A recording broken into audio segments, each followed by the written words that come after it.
makan siang di Pompes dan di sekolah. Kami punya pesantren, kami tidak setuju kalau ada santri peserta didik dapat beasiswa, sebenarnya nggak setuju saya. Itu mendidik seakan-akan guru pesantren yang membutuhkan santri, bukan santri yang membutuhkan pesantren. Jadi Bapak, kalau jadi Bapak mau ngasih ikan sama mau ngasih pancing, itu yang penting Pak. Kalau Bapak, para kiai kampung dan juga ibu-ibu nyai yang dirahmati Allah, alhamdulillah wa syukurillah, kita sungguh berbahagia pada siang hari ini. Kita kedatangan tamu istimewa kita, yaitu Capres nomor berapa? Udah tahu Pak, Bapak Prabowo Subianto.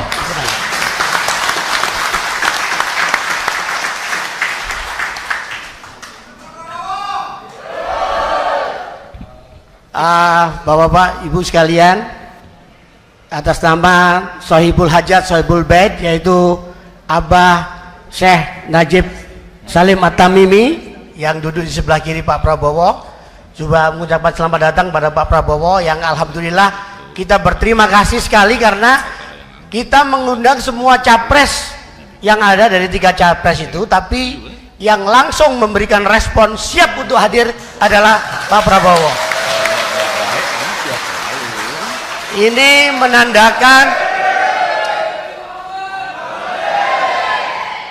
menandakan betapa komitmen beliau untuk menghadiri dan juga komit untuk membantu umat Islam, khususnya kiai-kiai di pedesaan kita. Dan tepuk tangan. Ya. Dan Bapak Ibu sekalian, hadirin wal hadirat, beliau memang tidak punya waktu yang cukup lama karena banyak disusul acara yang lain, tapi ini nanti akan disempatkan betul oleh beliau. Saksikan video. Baiklah, langsung saja Bapak Prabowo Subianto sedikit memberikan sambutannya Pak. Silakan Pak.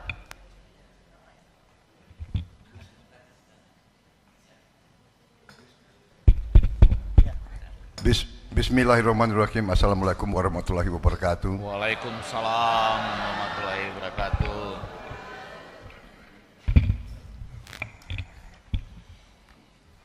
Saudara-saudara sekalian, marilah kita tak henti-hentinya memanjatkan puji syukur kehadirat Allah Subhanahu wa taala, Tuhan Maha Besar, Tuhan Maha Kuasa. Hanya kepadanya lah kita berdoa dan hanya kepadanya lah kita minta pertolongan. Salawat dan salam kita haturkan kehadirat junjungan kita, baginda Nabi besar Muhammad Rasulullah sallallahu alaihi wasallam yang telah memberi kepada kita agama dan peradaban. Saudara-saudara sekalian, bapak-bapak, ibu-ibu sekalian, terima kasih atas undangan diberikan kepada saya.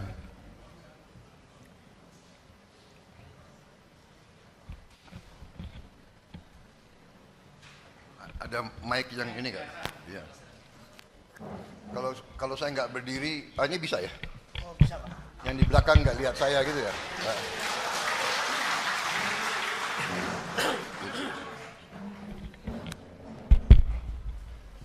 Bisa dengar ya suara saya? Ini cukup bagus ya? Cukup bagus di belakang? Cukup ya? Ya. Hah? Coba aja Pak, ya. Pakai ini? Ya boleh Pak, ya. Baik, terima kasih tuan rumah Habib Najib Salim At-Tamimi, Ketua Panitia Kiai silakan Bapak duduk. Yang capres saya. Yang capres saya. Ketua Panitia Kiai Haji Wahyu Muryadi, Ketua Umum Partai Berkarya Mayor Jenderal TNI Purnawirawan Mukdi Purwo Pranjono, Dr. Satya Yuda dari Dewan Energi Nasional, Profesor Effendi Ghazali, pakar ilmu komunikasi, Wakil Ketua MUI Kiai Haji Marsudi Suhud, peneliti utama politik BRIN, Profesor Dr. Siti Zuhro MA, seluruh undangan yang saya hormati dan saya banggakan. Sekali lagi terima kasih undangan ini, dan kita berkumpul di sini dalam suasana dan musim politik. Politik dalam arti yang baik, politik adalah keinginan untuk memperbaiki kehidupan masyarakat. Itu adalah definisi politik di sekolah-sekolah, di universitas-universitas. Politik adalah kehendak untuk memperbaiki kehidupan masyarakat dan rakyat. Itu dalam arti yang ilmiah dan baik. Berarti kita di sini semua menjalankan tugas dan kewajiban sebagai warga negara, bahwa warga negara di negara di mana rakyat yang berdaulat, yaitu negara demokrasi, karena kita adalah negara Pancasila, di mana negara kita, pendiri-pendiri bangsa kita dari sejak awal menentukan dan menghendaki bahwa yang berdaulat adalah rakyat. Kita bukan negara kerajaan. Kita juga tidak mau di bawah suatu rezim diktator. Kedaulatan rakyat. Karena itu saya kira itulah yang mendorong bapak-bapak dan ibu-ibu mau berkumpul, mau mendengarkan para calon-calon pemimpin. Dan saya kira itu baik. Bapak-bapak ibu-ibu sekalian, bapak-bapak yang berada di kampung, bapak-bapak yang berada di daerah, bapak-bapak ibu lebih tahu keadaan rakyat. Bapak yang lebih tahu, bapak yang lebih merasakan, bapak-bapak ibu yang merasakan semua. Kita mengerti semua. Tadi film itu bukan sesuatu yang aneh bagi saya. Saya sekian tahun Ketua Umum Himpunan Kerukunan Tani. Saya sekian tahun sampai sekarang masih Ketua Dewan Pembina Asosiasi Pedagang Pasar seluruh Indonesia. Saya sampai sekarang masih Ketua Dewan Pembina Induk Koperasi Unit Desa. Sampai sekarang. Dan saya berjuang di bidang politik sejak 2004. Saya di tentara dari usia 18 tahun sampai saya berhenti tahun 98 akhir. Waktu saya muda, saya sudah tanda tangan. Saya siap mati untuk negara dan rakyat Indonesia.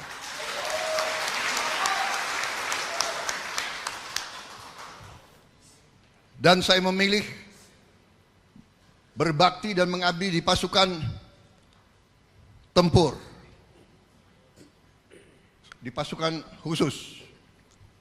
Waktu itu kita masih banyak pemberontakan, banyak operasi di Timur-Timur, di Papua, di Aceh, dan seterusnya. Saudara-saudara, waktu itu dalam benak kita sebagai anak muda waktu itu, sekarang rodo muda, sekarang jiwa masih muda. Tapi dalam pemikiran kita waktu itu, kita mau bagi tugas. Kami di tentara, kami ingin jaga bangsa dan negara. Kita jaga rakyat kita. Dan kita memberi kesempatan kepada orang-orang pintar dari masyarakat kita untuk muncul dan membangun bangsa dan masyarakat kita. Karena dari kecil kita yang cinta bangsa dan negara, kita ingin bangsa, negara, dan rakyat kita hidup dengan martabat, hidup dengan harga diri. Dan untuk itu tidak boleh ada rakyat kita yang hidup seperti tadi di film itu.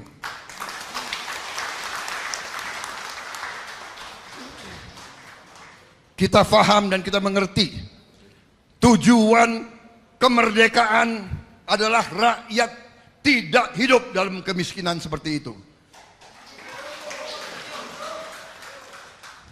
Dari awal itu pengertian kita, itu keyakinan kita. Karena itu kita siap. Saya sebagai anak muda waktu itu, saya siap mati untuk republik ini agar rakyat kita bisa hidup makmur dan tidak seperti itu. Sudah belas kali. Kita mengalami ratusan tahun kita dijajah oleh orang asing.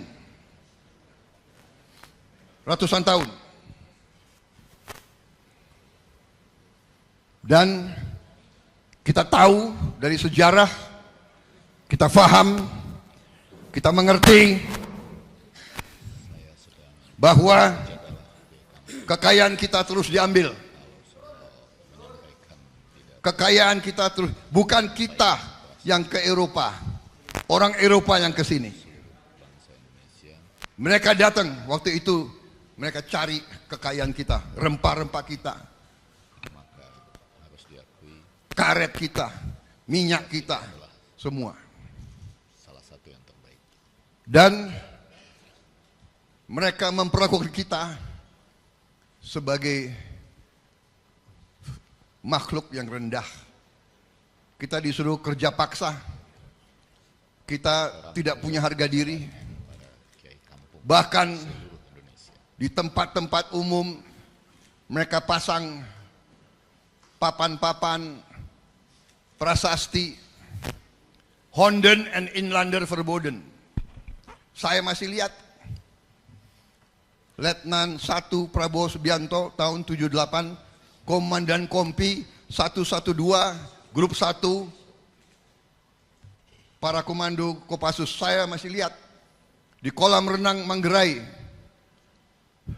prasasti Verboden for Honden and Inlander, dilarang untuk anjing dan pribumi. Yang di bawah ini salah. Bahasa asli Belanda itu Verboden for Honden. Honden dulu. Honden itu anjing. Baru pribumi. Jadi kita dianggap lebih rendah dari anjing.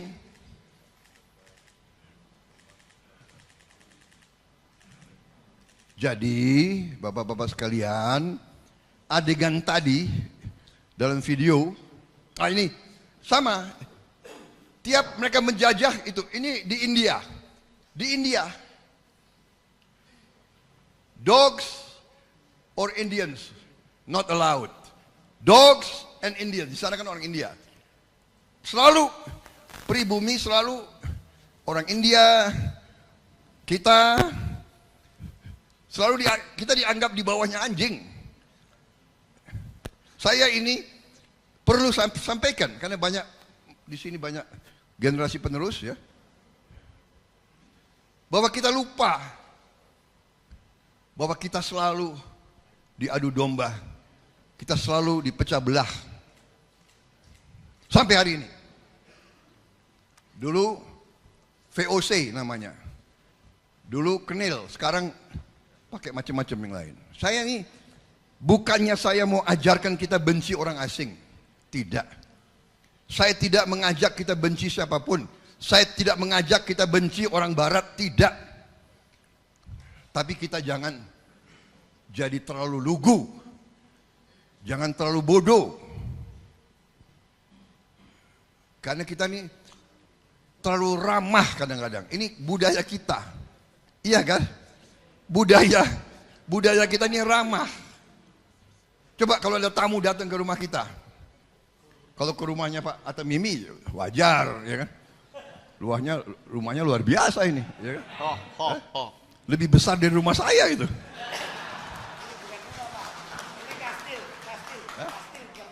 Ya, ini bukan rumah ini, kastil, benteng. Saya nggak tahu di Malang ada benteng kayak begini nih. Ini berapa lantai Pak itunya? Hah? Liftnya 3 lantai. Ada bunker di bawah.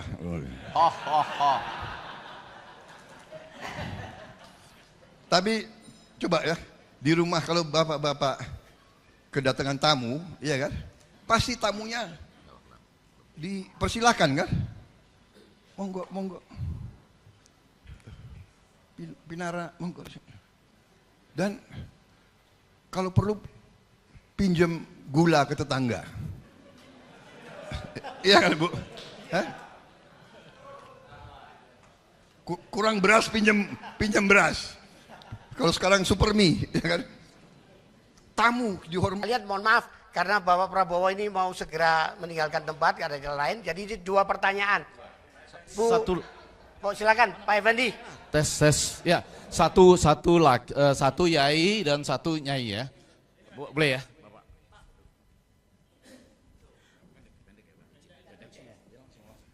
Assalamualaikum warahmatullahi wabarakatuh. Pak Prabowo yang kami hormati, saya langsung ke pertanyaan Pak, karena saya tahu Bapak ada acara lagi di pesantrennya almarhum Kiai Hasyim Musyadi. Ya, saya langsung Pak, saat pemilu ini selalu Kiai Kampung itu hanya menjadi alat kepentingan suara. Ya. Jadi setelah terpilih jarang ingat Pak pada Kiai Kampung, baik yang ngajar di musola, di madrasah, di masjid dan TPA serta pesantren-pesantren yang kecil di pedalaman. Tokoh agama ini di tingkat perdesaan jarang diperhatikan. Jadi kadang-kadang lewat masa idah Pak, lupa. Ini selalu. Tetapi setiap musim pemilu begini dikumpulkan, silaturahim. Maka kami butuh apa solusinya jika Pak Prabowo terpilih nanti di 2024. Terima kasih. Wawal muafiq ila aqwamit thoriq. Wassalamualaikum warahmatullahi wabarakatuh. Yang ini setengah katanya, setengah aja, setengah. Oke, terima kasih Pak Prabowo. Saya ingin menanggapi slide yang dari Bapak tadi tentang istilah makan siang di Pompes dan di sekolah. Kami punya pesantren, kami tidak setuju kalau ada santri peserta didik dapat beasiswa, sebenarnya nggak setuju saya. Itu mendidik seakan-akan guru pesantren yang membutuhkan santri, bukan santri yang membutuhkan pesantren.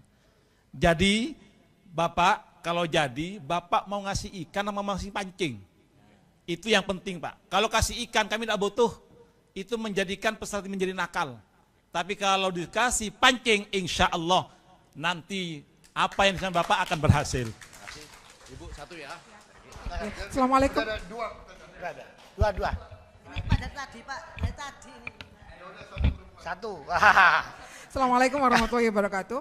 Terima kasih. Saya nyatiti beberapa hal Pak di saat nanti Bapak insya Allah akan terpilih menjadi presiden. 1, dipermudah regulasi masalah perizinan ekspor. Kenapa? Kalau tadi Bapak paparkan masalah itu tentang nikel dan segala macam, di sini tidak ada Pak. Di sini adanya pohong. Itu bisa diekspor, tapi kita tidak tahu bagaimana regulasi dan perizinannya. Itu aja Pak. Terima kasih. Ya, langsung. Jawab. Saya jawab yang terakhir dulu ya. Maksud Ibu apa?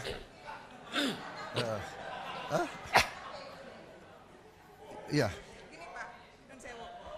Kalau tadi Bapak paparkan sejauh mana tuh tentang nikel, biji besi dan segala macam Mbak Ye. Kalau di Malang, non sewu, hal itu tidak ada. Yang ada di sini adanya ketela pohon dan lain sebagainya. Itu pun juga bisa menjadi yang diekspor. Tapi kita tidak tahu bagaimana caranya.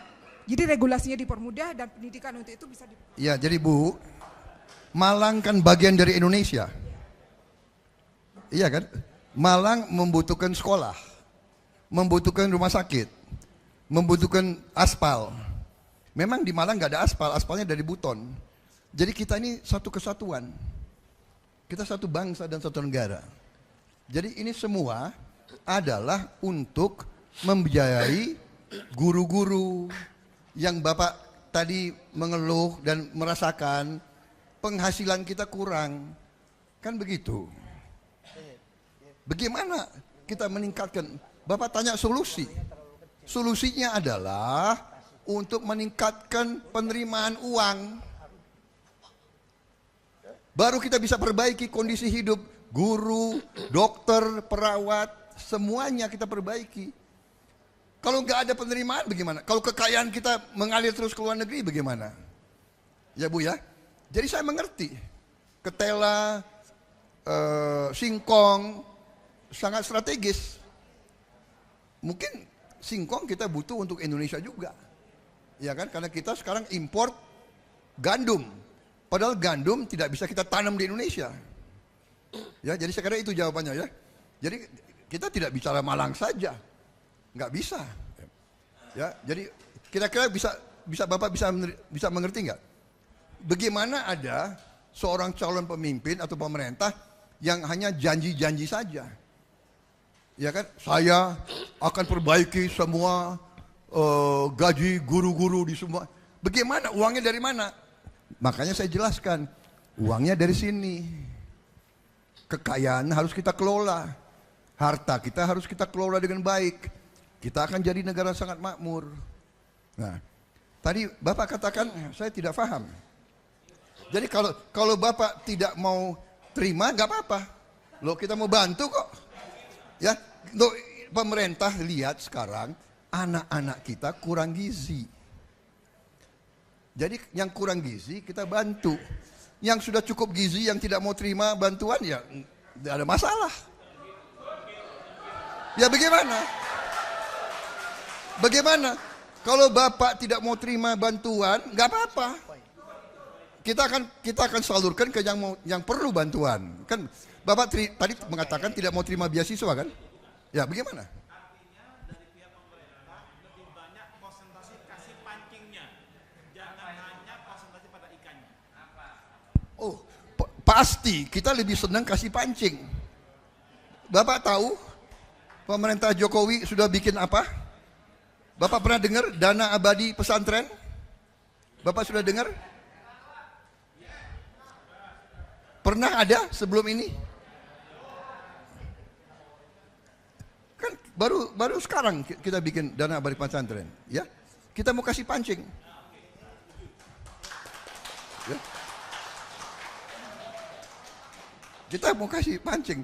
Pemerintah Pak Jokowi sudah mencabut 2.600 izin tambang siup, dicabut dari swasta-swasta dan sudah diberikan, yang pertama diberikan kepada PBNU.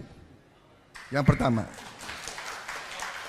itu pancing-pancing yang akan dibagi, ya kan? Ya. Tapi karena pancing ini perlu proses, perlu waktu dan perlu pengalaman, kita sekarang tidak mau berhenti, tidak mau nunggu untuk anak-anak yang kurang gizi, kita langsung kasih makan dan kasih susu. Ya. Tapi untuk orang-orang anak orang kaya nggak perlu lagi, ya nggak usah dipaksa, ya kan? Mereka mungkin sudah makannya lebih enak. Oke, terima kasih. Saya minta izin karena saya ditunggu di tempat lain. Saya masih ada 3 acara di Malang ini. 3 acara. Terima kasih. Ya.